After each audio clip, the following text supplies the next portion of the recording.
మా పేదల బిడ్డలు, మా దళితుల బిడ్డలు, మా గిరిజనుల బిడ్డలు, మా ఆదివాసుల బిడ్డలు, మా బలైన వర్గాల బిడ్డలు, మా మైనారిటీల బిడ్డలు, నిరుపేదల బిడ్డలు 10 ఏళ్ళు తల్లిదండ్రులు ఊర్లలో కష్టపడి రూపాయి కూడబెట్టి అశోక్ నగర్ చౌరస్తాల్లో, దిల్సుఖ్ నగర్ చౌరస్తాల్లో కోచింగ్ సెంటర్లలో చదువులు చదివించుకొని వాళ్ళ పిల్లలు 10 ఏళ్ల నుంచి పెళ్లిళ్ళు గాక ఉద్యోగాలు లేక రోడ్ల మీద తిరుగుతుంటే ఏ ఒక్క రోజైనా నువ్వు ఆలోచన చేసినవా చంద్రశేఖర్ రావు అని నేను అడుగుతున్నా.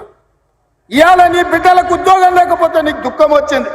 ఉన్న పలంగా వాళ్ళకు పదవులు కట్టబెట్టినావు. మరి 10 ఏళ్ళు పెళ్లిళ్ళు కాకుండా ఉద్యోగాలు లేకుండా పేదోళ్ళ బిడ్డలు రోడ్ల మీద వీధులు ఎంబడి నిరుద్యోగులుగా తిరుగుతూ చెట్లకు ఉరేసుకొని చచ్చిపోతుంటే నువ్వు మనిషివా, మానవ రూపంలో ఉన్న మృగానివా కేసీఆర్? నువ్వు ఏ ఒక్క రోజైనా ఆ పేదోళ్ళ బిడ్డల గురించి ఆలోచన చేసినవా?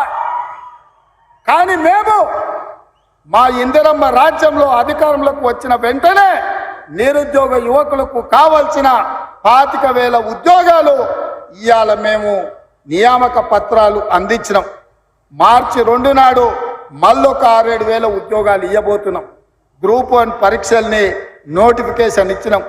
తొందరలోనే మెగా డిఎస్సి నోటిఫికేషన్ ఇచ్చి గ్రామాలలో, తండాలలో, గూడాలలో పేదోళ్ళ పిల్లలకు చదువులు చెప్పించడానికి పంతుల నియామకం చేపట్టే బాధ్యత మా ప్రభుత్వం తీసుకుంటుందని ఈ చేవెళ్ళ గడ్డ మీద నుంచి నేను చెప్తున్నా. ఇవాళ నువ్వు ఉన్నప్పుడు పరీక్షా పత్రాలు జిరాక్స్ సెంటర్లలో పల్లి బఠానీల్లాక అరాజు పెట్టి అమ్ముతుంటే సిగ్గులేనోడా? ఏ ఒక్క రోజైనా దద్దమ్మల్లో ఆ దొంగల్ని అరెస్టు చేసినవా?